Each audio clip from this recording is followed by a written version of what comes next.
నటుడు మంచు మనోజ్ తన రాబోయే చిత్రం డేవిడ్ రెడ్డి కోసం తీవ్రంగా శ్రమిస్తున్నాడు. గత 3 వారాలుగా జిమ్లో కఠినమైన కసరత్తులు చేస్తూ తన పాత్రకు అవసరమైన ఫిజిక్ను సిద్ధం చేసుకుంటున్నాడు. ఈ నేపథ్యంలో తన పట్టుదల గురించి వివరిస్తూ ఆయన సోషల్ మీడియాలో పెట్టిన ఓ పోస్ట్ అందరినీ ఆకట్టుకుంటోంది. 3 వారాల క్రితం ఒక నిర్ణయం తీసుకున్నాను. ఇక సౌకర్యానికి తావు లేదు. సాకులు చెప్పడం లేదు. సోమవారం నుంచి మొదలు పెడదాం అనే ఆలోచన లేదు. మళ్లీ రియల్ స్టంట్స్ మోడ్లోకి వచ్చేశాను అని మనోజ్ తన ఇన్స్టాగ్రామ్ పేజీలో రాశాడు.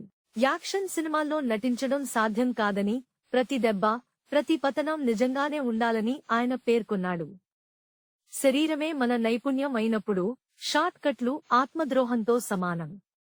ప్రతి గాయం ఒక సంతకం అని ఆయన వ్యాఖ్యానించాడు. బాక్సింగ్ దిగ్గజం మహమ్మద్ అలీ మాటలను గుర్తుచేస్తూ అసలైన పోరాటం లైట్ల వెలుగులో కాదు, జిమ్లోనే. ఎవరూ చూడని జిమ్లోనే గెలుస్తాం లేదా ఓడిపోతాం అని మనోజ్ పేర్కొన్నాడు. ఇంకా చాలా దూరం ప్రయాణించాల్సి ఉందని, కానీ 21 రోజుల క్రితం ఉన్న మనిషిని ఇప్పుడు కాదని, ప్రస్తుతానికి ఇది చాలని ఆయన తెలిపాడు. హనుమరెడ్డి యక్కంటి దర్శకత్వంలో డేవిడ్ రెడ్డి ఒక పీరియడ్ యాక్షన్ డ్రామాగా తెరకెక్కుతోంది. ఇటీవలే ఈ చిత్రంలో ఉక్రెయిన్ నటి మరియా రియాబోషెవ్కా హీరోయిన్ గా నటిస్తున్నట్లు చిత్రబృందం ప్రకటించింది.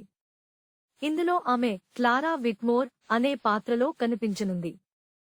పానిండియా స్థాయిలో వస్తున్న ఈ చిత్రంలోకి ఆమెకు మనోజ్ సాదర స్వాగతం పలికాడు.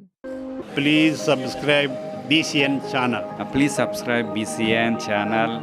ఇందులో మీకు కావాల్సిన అన్ని రకాల హంగులు ఉంటాయి. Hi, this is MM Sri Lanka. Please subscribe to BCN channel.